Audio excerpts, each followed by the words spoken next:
السلام علیکم ناظرین دنیا بھر میں رہنے والا ہر مسلمان یہ بات بخوبی جانتا ہے کہ خنزیر کا گوشت اسلام میں سختی سے منع ہے، مگر بہت کم لوگ اس بات سے واقف ہیں کہ آخر اسلام نے خنزیر کا گوشت کھانے سے کیوں منع کیا، خنزیر کب اور کیوں حرام ہوا، کیا خنزیر کا نام لینے کی بھی ممانعت ہے، کیا خنزیر کا نام لینے سے 40 دن مسلمان سے ایمان دور ہو جاتا ہے، جدید سائنس نے کیسے خنزیر کے گوشت کو نقصان دہ قرار دیا، اور آج کل روز مرہ کی انسانی ضروریات میں کس طریقے سے مسلمانوں کو خنزیر کے اجزاء سے بنی مصنوعات نہ صرف استعمال کروائی جا رہی ہیں بلکہ کھانے پینے کی بہت سی چیزوں میں خنزیر کے اجزاء شامل کر کے ایک سازش کے تحت مسلمانوں کو ایک حرام چیز کے کھانے پر مجبور کیا جا رہا ہے۔ یہی ہماری آج کی ویڈیو کا موضوع ہوگا، اور آج ہم قرآن و حدیث کی روشنی میں خنزیر کی ممانعت پر آپ کو مکمل تفصیلات فراہم کریں گے اور کچھ ایسے حقائق آپ کے سامنے لائیں گے جو یقیناً بحیثیت مسلمان ہر شخص کے لیے جاننا ضروری ہیں۔ مگر ویڈیو میں آگے بڑھنے سے پہلے اگر آپ ہمارے چینل پر نئے ہیں تو برائے مہربانی ہمارا چینل سبسکرائب کریں، جہاں بالخصوص اسلامک ہسٹری اور بالعموم دنیا بھر کی منفرد معلومات پر مبنی ویڈیوز ملتی رہیں گی۔ ناظرین، خنزیر کی پیدائش کا تعلق براہ راست طوفان نوح اور حضرت نوح علیہ السلام کی کشتی سے وابستہ ہے۔ حضرت عبداللہ بن عباس رضی اللہ تعالیٰ عنہ سے روایت ہے کہ حضرت عیسیٰ علیہ السلام کے حواریوں نے آپ علیہ السلام سے کہا کہ آج کوئی ایسا مردہ زندہ کریں جو حضرت نوح علیہ السلام کے زمانے کا ہو اور ہمیں کشتی نوح علیہ السلام سے متعلق معلومات فراہم کرے۔ تو حضرت نوح علیہ السلام نے مٹی کے ڈھیر سے تھوڑی سی مٹی اٹھائی اور فرمایا کہ یہ نوح کی قوم میں سے ایک شخص کی مٹی ہے۔ حضرت عیسیٰ علیہ السلام نے اس مٹی پر اپنی لاٹھی ماری تو اس مٹی سے ایک بوڑھا آدمی اٹھ کھڑا ہوا۔ اس بوڑھے آدمی نے حضرت عیسیٰ علیہ السلام اور آپ علیہ السلام کے حواریوں کو بتایا کہ حضرت نوح علیہ السلام کی کشتی 1200 گز لمبی اور 600 گز چوڑی تھی اور اس میں 3 منزلیں تھیں۔ پہلی منزل میں جنگلی جانور تھے، دوسری میں انسان اور تیسری منزل میں پرندے تھے۔ جانوروں کی وجہ سے کشتی میں گند پڑ گیا جو کہ حضرت نوح علیہ السلام کے لیے باعث پریشانی تھا۔ تو حضرت نوح علیہ السلام اللہ تبارک و تعالیٰ کی بارگاہ میں سجدہ ریز ہوئے تو اللہ تبارک و تعالیٰ نے خنزیر نر اور خنزیر مادہ دونوں کو پیدا فرمایا جو کہ ہاتھی کے قریب سے نمودار ہوئے، اور وہ فوراً جانوروں کا فضلہ اور وہ سب گند جو جانوروں کی وجہ سے پھیلا ہوا تھا کھا گئے۔ ناظرین، قرآن مجید فرقان حمید کی سورۃ الانعام کی آیت نمبر 145 میں اللہ رب العزت نے ارشاد فرمایا، آپ کہہ دیجئے کہ جو کچھ احکام بدریہ وحی میرے پاس آئے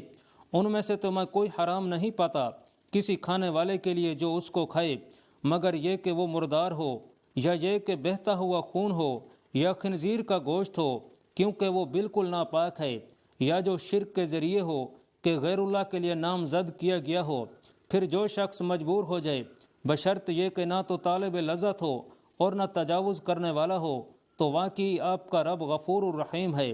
ناظرین، اس کے علاوہ قرآن مجید میں سورۃ البقرہ کی آیت نمبر 173،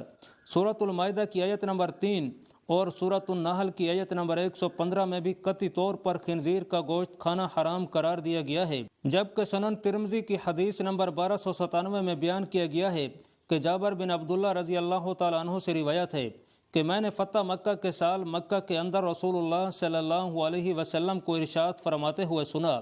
اللہ تبارک و تعالیٰ اور اس کے رسول نے شراب، مردار، خنزیر اور بتوں کی بی کو حرام قرار دیا ہے۔ عرض کیا گیا، اے اللہ کے رسول صلی اللہ علیہ وسلم، مجھے مردار کی چربی کے بارے میں بتائیں کہ اسے کشتیوں پر ملا جاتا ہے، چمڑوں پر لگایا جاتا ہے اور لوگ اس سے چراغ جلاتے ہیں۔ آپ صلی اللہ علیہ وسلم نے ارشاد فرمایا، نہیں، یہ جائز نہیں، یہ حرام ہے۔ پھر آپ صلی اللہ علیہ وسلم نے اسی وقت فرمایا، یہود پر اللہ رب العزت کی مار ہو، اللہ نے ان کے لیے چربی حرام قرار دے دی تو انہوں نے اس کو پگھلایا اور پھر اسے بیچا اور پھر اس کی قیمت کھائی۔ ناظرین، قرآن و حدیث کی روشنی میں خنزیر ایک نجس اور حرام جانور ہے، اور اس کی یہ نجاست اس کے گوشت، چربی بلکہ ہر جزو میں سرید کیے ہوئے ہے۔ اللہ سبحانہ و تعالیٰ نے صرف گوشت کا ذکر اس لیے کیا ہے کہ اصل مقصود گوشت ہی ہوتا ہے اور باقی اشیاء اس کے تابع ہوتی ہیں۔ اس لیے اس بات پہ امت کا اجماع ہے کہ خنزیر نر ہو یا مادہ، زندہ ہو یا مردہ، اپنے تمام اجزاء گوشت، ہڈی، چربی، بال اور ناخن سمیت وغیرہ حرام ہے اور نجس العین ناپاک ہے۔ اس سے نفع اٹھانا اور کسی کام میں لانا حرام ہے۔ ناظرین، خنزیر جسے سور بھی کہتے ہیں روز ازل سے ہی حرام ہے اور خنزیر کی حرمت ہر دور میں رہی ہے۔ محدثین نے لکھا ہے کہ کسی بھی نبی کے زمانے میں خنزیر حلال نہیں تھا، یہ جناب حضرت نوح علیہ السلام سے لے کر ما بعد تک تمام انبیاء کرام علیہم السلام خنزیر کو برابر حرام ٹھہراتے رہے ہیں اور اس سے کل اجتناب کا حکم دیتے رہے ہیں، یہاں تک کہ جب حضرت عیسیٰ علیہ السلام نازل ہوں گے تو وہ بھی خنزیر کو قتل کریں گے۔ ناظرین، خنزیر کے گوشت کی تخصیص نہیں ہے بلکہ اس کے تمام اجزاء، ہڈی، کھال، بال، پٹھے سبھی امت کے نزدیک حرام ہیں، اور اس پر قرآن کی آیات اور کئی احادیث مبارکہ دلالت کرتی ہیں۔ اس کے نہ کھانے کی کئی حکمتیں ہیں، جن میں سے پہلی حکمت یہ ہے کہ اس میں بہت گندگی اور بدبو ہوتی ہے جو اس کے نجس العین ہونے کی دلیل ہے۔ دوسری بات یہ ہے کہ علم الحیوانات والے لکھتے ہیں کہ باقی تمام جانوروں میں کوئی بھی پسند نہیں کرتا کہ اس کی مادہ کی قربت کوئی دوسرا جانور کرے، مگر خنزیر کی خباثت کا یہ عالم ہے کہ یہ دوسرے جانور کو گھیر گھیر کر اپنی مادہ کی طرف لاتا ہے اور اپنی مادہ سے دوسرے جانور کا ملاپ کرواتا ہے۔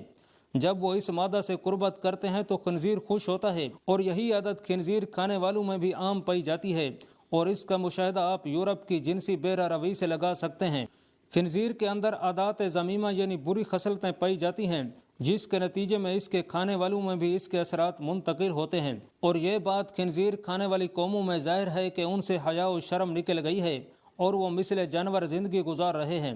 ناظرین، جہاں تک خنزیر کا نام لینے کی ممانعت کا سوال ہے تو قرآن و حدیث میں اس سے منع تو نہیں کیا گیا، مگر علماء و مشائخ کے نزدیک یہ ایک نجس جانور ہے، اور اگر اس کا بلا ضرورت نام لینے سے گریز کیا جائے تو بہتر ہے، اور خنزیر کا نام لے بھی لیا جائے تو مسلمان دائرہ اسلام سے خارج نہیں ہوتا، اور 40 دن ایمان سے دور رہنے والی بات کی کوئی اصل نہیں۔ ناظرین، جدید سائنس نے بھی خنزیر کے گوشت پر تحقیق کے بعد اسے انسانی جسم کے لیے انتہائی مضر قرار دیا ہے، اور خنزیر کا گوشت دیگر جانوروں کی نسبت اس لیے زہریلا ہوتا ہے کہ یہ زہریلے مادوں کو اپنے اندر جذب کر لیتا ہے، جس کی وجہ سے اسے کھانے کے نقصانات بہت زیادہ ہوتے ہیں۔ ناظرین، یہ واحد ممالیہ جانور ہے جسے پسینہ نہیں آتا، اس کی وجہ سے زہریلے مادے خارج ہونے کی بجائے جسم کے اندر ہی رہ جاتے ہیں۔ خنزیر اس قدر زہریلا ہوتا ہے کہ اس کے اوپر خطرناک زہر کا اثر بھی کم ہوتا ہے، اور مغرب میں جو لوگ اسے پالتے ہیں ان کا کہنا ہے کہ ان پر سانپ کے کاٹنے کا بھی اثر نہیں ہوتا، جس سے آپ خنزیر کے اندر موجود زہر کا اندازہ لگا سکتے ہیں۔ ناظرین، بیکٹیریا دیگر عام جانوروں کی نسبت مردہ خنزیر کو جلد ختم کر دیتے ہیں۔ عام گوشت کو اگر زیادہ درجہ حرارت پر پکایا جائے تو اس میں موجود بیکٹیریا ختم ہو جاتے ہیں، مگر خنزیر کے گوشت کو چاہے جتنے بھی بلند درجہ حرارت پر پکا لیا جائے، اس میں سے جراثیم کم نہیں ہوتے۔ اس میں چربی کی مقدار بہت زیادہ ہوتی ہے، جس کی وجہ سے یہ انسانی صحت کے لیے بہت نقصان دہ ہے۔ ناظرین، حلال جانور جیسے گائے کے جسم میں 4 معدے ہوتے ہیں، جس کی وجہ سے گائے کا نظام انہضام بہت اچھا ہوتا ہے اور یہ کھانے کو ہضم کرنے میں بہت وقت نہیں لیتی، جبکہ خنزیر جو چیز کھاتا ہے وہ 4 گھنٹوں کے اندر اس کے جسم کا حصہ بن جاتی ہے۔ کم نظام انہضام کی وجہ سے اس کا گوشت جراثیم سے بھرا ہوا ہوتا ہے۔